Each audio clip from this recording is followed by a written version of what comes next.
Carajás, no Pará. As queimadas também destroem a vegetação em Rondônia. Já são mais de 3.700 focos de queimadas no estado.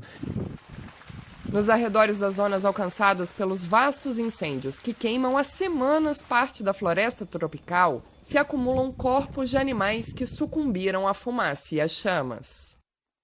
O aterrorizador silêncio que substituiu o cantar dos pássaros só é rompido pelo ensurdecedor barulho das chamas, que avançam sem controle e tragam cada vez mais a floresta tropical, que abriga 20% de toda a água doce do mundo. Em transmissão ao vivo pela internet, Bolsonaro disse que alguns países estão aproveitando o momento para criar barreiras contra o Brasil. Os países aproveitam o momento para potencializar as críticas contra o Brasil, né? Para prejudicar nosso agronegócio, prejudicar nossa economia. O tom de Bolsonaro foi em resposta a um Twitter do presidente francês. Macron postou uma foto com a frase "A nossa casa está em chamas", em referência aos incêndios na floresta. Macron convocou membros do G7 para discutir o que chamou de crise internacional. O presidente Jair Bolsonaro, né, e seus ministros conseguiram reverter a situação que era francamente desfavorável na opinião pública internacional depois da reunião do G7. Conseguiu ali isolar o presidente francês, Emmanuel Macron, que ficou ali voz solitária sobre isolamento do Brasil e tentativa de não assinatura do acordo Mercado Econômico Europeu e Mercosul. Isso ele não conseguiu, ficou isolado.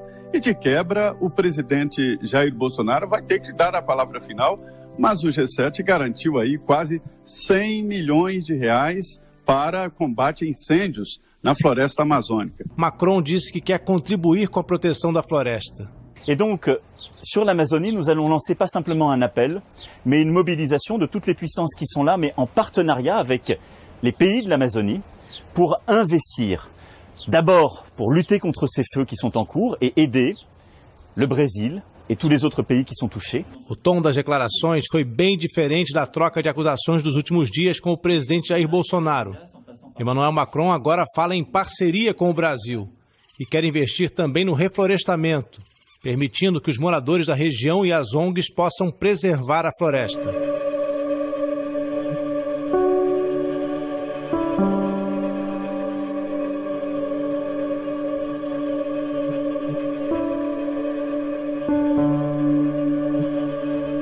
Analistas políticos aqui da França estão vendo nesse movimento de Macron contra Bolsonaro, especialmente contra o acordo comercial com o Mercosul, uma reaproximação do presidente francês com a esquerda aqui do país e principalmente com os produtores agrícolas, que reclamaram muito de um acordo comercial fechado recentemente com o Canadá.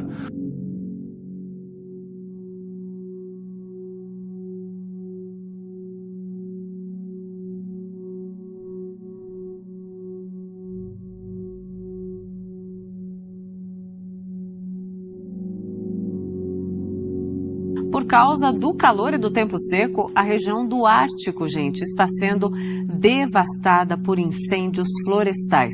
Áreas do norte da Sibéria, da Escandinávia, do Alasca e da Groenlândia. As temperaturas estão bem mais altas do que a média registrada normalmente. Um site especializado diz que os incêndios no Ártico são comuns entre maio e outubro e ajudam no equilíbrio natural dos ecossistemas da região. Mas dessa vez, a intensidade com que estão ocorrendo impressionou os especialistas. Na Rússia, os incêndios florestais já atingiram quase 3 milhões de hectares de floresta, uma área quase do tamanho da Bélgica. 5 regiões do país decretaram situação de emergência, mas, segundo o governo, os maiores focos estão em áreas remotas e inabitadas.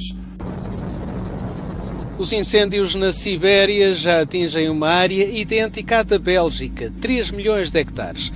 Acusado de ter poupado em esforços para combater os fogos e ter deixado a situação alastrar, o governo de Moscovo culpa agora os governos regionais que não quiseram gastar dinheiro com os incêndios em zonas demasiado remotas e desabitadas. Há suspeita de mão criminosa nos incêndios da Sibéria. A informação é do Ministério Público Russo. Na região de Irkut, Beirute, uma das mais afetadas, o Procurador-Geral diz que identificou ignições destinadas a esconder o abate ilegal de árvores. As autoridades dizem que o número de incêndios ativos e de área ardida atingiu valores sem precedentes. No início do mês, o fogo tinha devastado uma área equivalente à Bélgica, aumentou 50% numa semana e equivale agora à área da Estónia, quase metade de Portugal continental. Os fogos alastraram além das fronteiras russas e atingem zonas do Canadá e do estado do Alasca, nos Estados Unidos. O presidente russo Vladimir Putin deu ordem às Forças Armadas para dar assistência aos bombeiros, enviou 10 aviões e 10 helicópteros da Força Aérea. Uma placa em um monumento confirma o desaparecimento da Okyoku, que tinha cerca de 700 anos de idade e agora é a primeira da Islândia a assumir. No texto, o governo e especialistas dizem que o destino de outras geleiras pode ser o mesmo no futuro e que todos estão cientes disso. Fotos mostram a diferença na camada de gelo entre 1986 e 2019.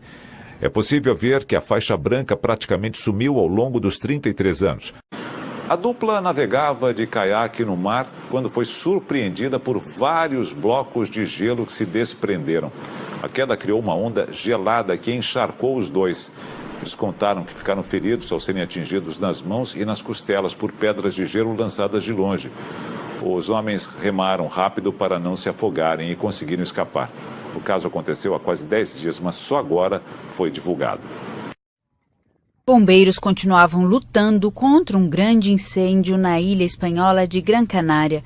As chamas eram tão altas que até mesmo os aviões que lançavam água não puderam operar. 5.000 pessoas foram evacuadas devido ao devastador incêndio que atinge a região desde sábado. Mais de 3.400 hectares foram afetados, segundo autoridades. Mais de 600 agentes e 11 veículos aéreos foram mobilizados no combate às chamas. Pelo menos 10 estradas.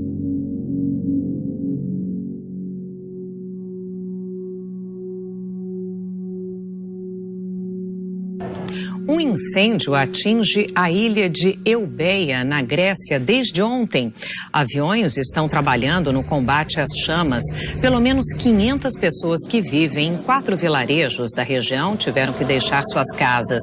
Uma das maiores reservas ambientais do país está ameaçada pelo incêndio. As chamas já devastaram uma das reservas mais bem preservadas de flora e fauna selvagem no país.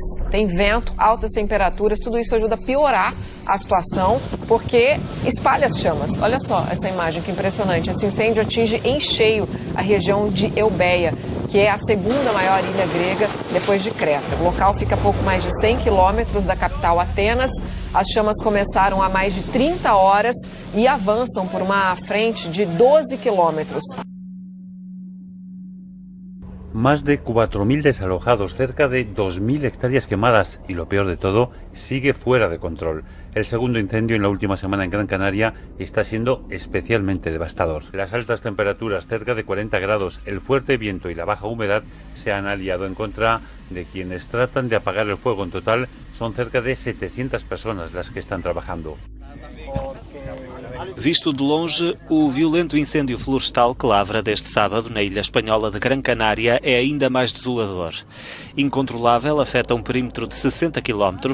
As chamas, que chegaram a superar os 50 metros de altura, já consumiram mais de 6.000 hectares, forçando cerca de 9.000 pessoas a deixar as respectivas casas em vários municípios da ilha e a rumar a polidesportivos.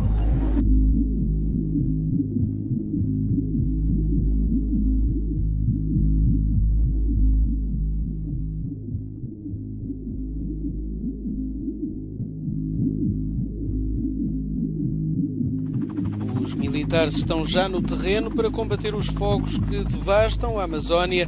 O presidente Jair Bolsonaro autorizou a intervenção das tropas em 7 estados. O governo brasileiro respondeu assim à pressão interna e externa que o acusava de estar a fazer pouco contra os maiores incêndios em pelo menos 5 anos e anunciou que 44.000 militares estão disponíveis. No estado da Rondônia, os aviões da Força Aérea estão a deitar água sobre as chamas quase sem interrupção. Depois de uma conversa ao telefone com Benjamin Netanyahu, Bolsonaro aceitou também a ajuda de um avião de combate a incêndios vindo de Israel. Mas Mas nos últimos 2 dias foi em África, nomeadamente Angola e República Democrática do Congo, que se registaram mais incêndios. O ministro angolano da Comunicação Social, João Melo, desvaloriza as notícias que colocam Angola no topo dos países com incêndios e diz que não faz sentido comparar com a situação na Amazónia.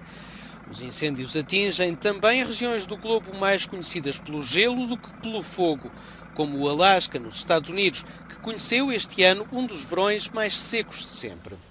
As mudanças climáticas estão a ser responsabilizadas, em parte, por este verão incendiário, mas a verdade é que os agricultores e criadores de gado, em vários pontos do globo, estão a deitar fogo às florestas para abrir espaço para os pastos.